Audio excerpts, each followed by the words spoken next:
Good afternoon. I'm Mark Allen from Gaper, and I'm here today with Sepi Biddle, the founder of Inclusive Recruiters. Good afternoon, Sepi. Good afternoon. How you doing Thanks for today? having me. Yeah, you're I'm welcome. doing good. Really good. That's good. How are you doing? Good. Actually, this is my first podcast I'm doing from the East Coast. I normally do them from California, and today I'm on the East Coast, so this is my first one. We're actually on the This same is planet. my first podcast ever. So Okay, so it's a first for both of us. That's great. yeah. So to start with, can you share a brief background of yourself and your work experience? Sure. So as you mentioned, I'm the founder and diversity recruiter at Inclusive Recruiters. I'm originally from Iran. I've traveled quite a far way to be here now in Toronto. So I lived in Iran for a while, then I lived in Dubai after, then I moved to New York City, and now I'm in Toronto, where Inclusive Recruiters is based out of. And yeah, that's all really. Oh, well, that's quite a lot. I mean, Yeah. Middle East, one of the largest cities in the world, and my personal opinion, the nicest city. People in Vancouver Nice. might argue with that, but I do like Toronto. I'm glad to hear that. So what has been your experience with remote employment, both as an employee and an employer? So I've been remote now for over 2.5 years. So I have clients based in Canada and the US, mostly based in San Francisco and Toronto, obviously because of the market. Honestly, I've loved it so much being remote, but I feel like also it's because of the nature of my work, I don't feel isolated. I'm constantly on the phone. I'm always chatting with people on different channels. So I've enjoyed it, but I do hear when people say, I understand when people say, oh, it's very isolating, it's very lonely. I don't quite feel like that. So I've enjoyed it a lot. I've had the opportunity to partner with a lot of great people. So it's been great.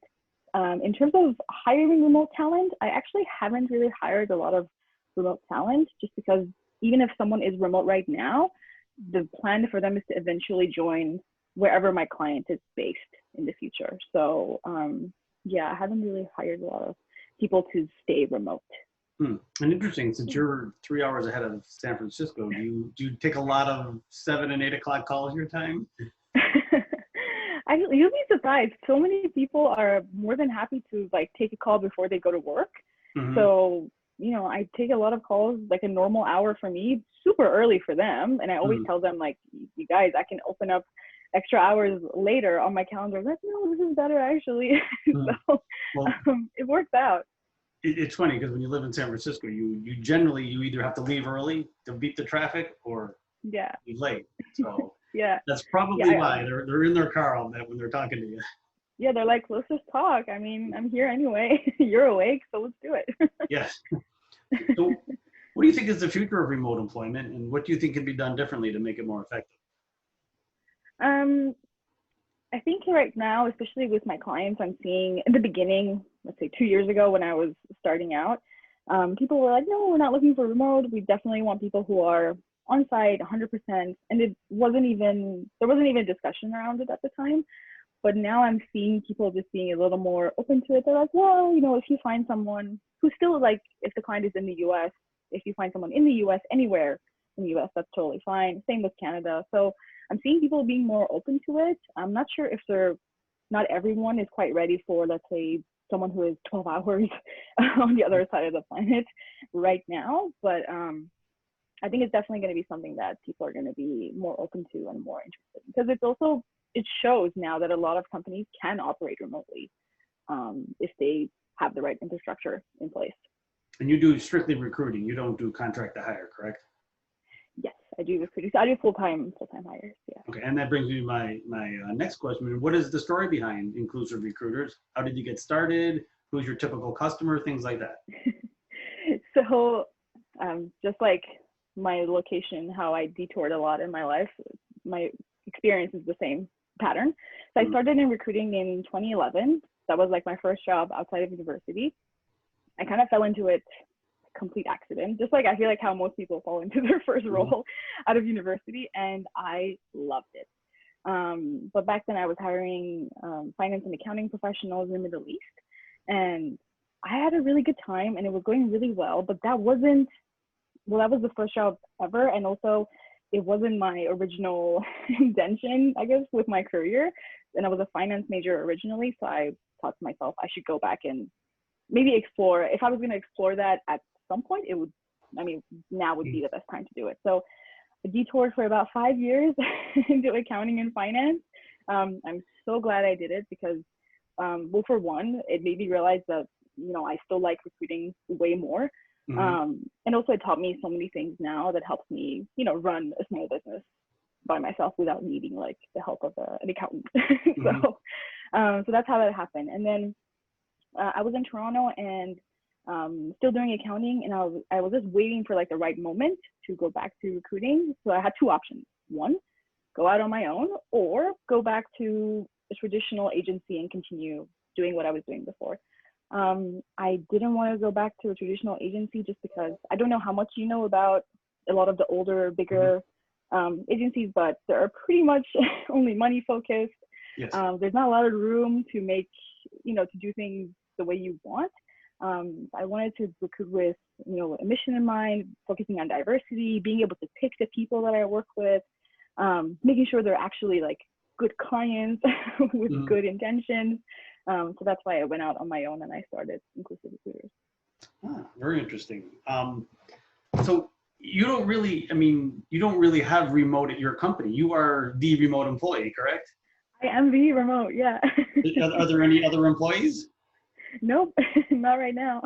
So you actually just were remote by, I mean, just the fact that half of your customers are, you know, 3 hours or not 3 hours, 3,000 miles away, right?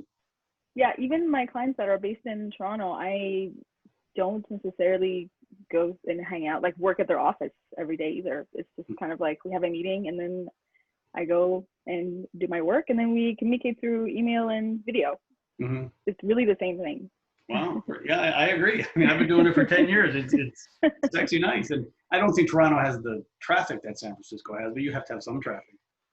Yes, and I think that's one of the things that I had to kind of adjust to very early on. I thought that I was going to be only supporting the Toronto market, and then I just kept seeing that I'm getting drawn towards the San Francisco market. There's just so much to do there. So I just have to adjust and make sure that I, you know, get my piece of the pie in from California as well. And when you say San Francisco, is it the city of San Francisco or is it Silicon Valley? Mostly the city, but I also did some work like in LA, in the greater LA area as well. Yeah. Okay. I mean, honestly, wherever there's a opportunity, I can really go because it doesn't matter. True. Have you thought of going overseas at all? Like recruiting in like Europe? Yeah. I've thought about it, but I feel like because I'm one person, I don't want to take on something that I'm like not familiar with, and also something that might, you know, I feel like when you focus on too many things, the quality might change. So I just want to stick to the markets that I know of really well. So okay, well, great. So in the current situation with the ongoing pandemic, everyone had to go remote, basically mid-March, the whole world. Did that cause any roadblocks or challenges that you didn't expect, or anything for your customers that they didn't expect? Because of, so I actually didn't clarify. So I hire a lot of talent within the tech industry. So my clients, as you can imagine, they are all doing fine because they were all set up to be remote or on-site, regardless of a pandemic or not. So no, it didn't really cause any problems there. But I do see how I was seeing so many issues with other industries, like, you know, educational institutions with teachers having to teach online now, and all those things just makes it so hard when you're not prepared for it ahead of time. So I feel like there has to be a lot of money spent ahead of time on building like the right infrastructure, making sure every kid and every teacher has like the right equipment, and also training. Like it's totally different to be teaching in class and then teaching over a computer the next day, like with no warning. Yes. So yeah, it did not, thankfully it didn't affect any of my clients, just because they were already small tech startups. Oh, okay. Interesting, because there's companies like Gaper, and we're kind of in the other side of that same business. We don't place people. We fill short-term needs. We're more of a contract place. You know, you'll hire 5 developers for 6 to 12 months, and then they'll build something for you. So how important do you think that's going to be going forward? Because obviously what you do is important. How important do you think it's going to be for the other side of it, especially for startups that need talent quickly, but they don't need it. They don't need to have employees. Yeah. Honestly, I think there's definitely a market for it, because not every startup, regardless of where they're based, has the funds to hire a very expensive software engineer based in San Francisco or New York City or even Toronto. So I think it gives the opportunity for a lot of small businesses to scale. So definitely something that is, very useful. But again, I'm sure it has a lot of challenges as well. So you kind of need both types of people kind of working out there. Yeah, and do you actually recruit talent from the local San Francisco market, like Berkeley and Stanford and those colleges? Yes. Yes. So you know their salaries. Yes. I'm very, very aware of their salaries. It's not that the cost of living is just really expensive. So the more expensive the city, the more expensive the talent. And not everyone can afford to do that. Like, not every company has funding necessarily at an early stage, so they can't afford someone making a lot of money to build their software for them. Yeah, and I think that we're more at that end of it, and you're more at, I think, probably when they get established, now they want to hire people that they want to make a career out of it, right? So the one thing that I feel like a lot of my clients are looking for, I don't know, maybe you share your experience and tell me if it's the same, but a lot of my clients, other than looking for, let's say, a solid software engineer with a specific technology experience, they're looking for a specific person and like a personality to make sure that that person is a cultural fit long term. So they want to basically make sure that this person is going to be here for, let's say, 3 years is a long time for any company, any person in a company in San Francisco. I know it doesn't sound like a long time. No, you're right. It's absolutely true. Yeah, that's like the maximum, I feel like. So that's where I come in to make sure that they are going to be a cultural fit.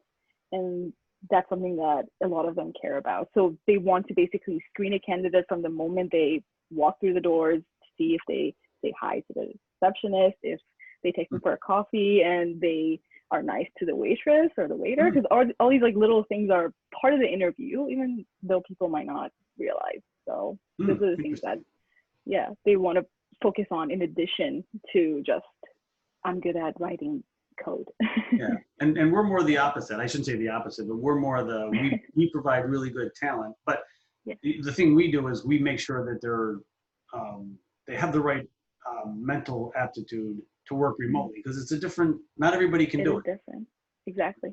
Not everyone can do it. I always tell everyone, I wish I could say remote work is effective for everybody, but it's just not. Some people are not good at it, and that's fine. Right.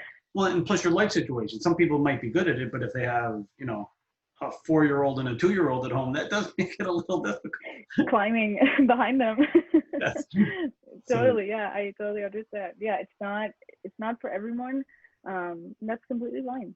Yeah, I personally like it. I don't think I would have liked it in my 20s, but I do like it now. But we're all different. Sure. Yeah, I agree. Yeah. So Sepi, I want to thank you for your time today. This has been very informative, and have a great day. And it's getting it's only 1:30 here. Still got a half a day to go. Yeah, half a day to go. Thank you for having me. Like I said, it was my first podcast, so it's awesome. You came off like a pro. Thanks. Have a great day. You too. Thank you. Bye.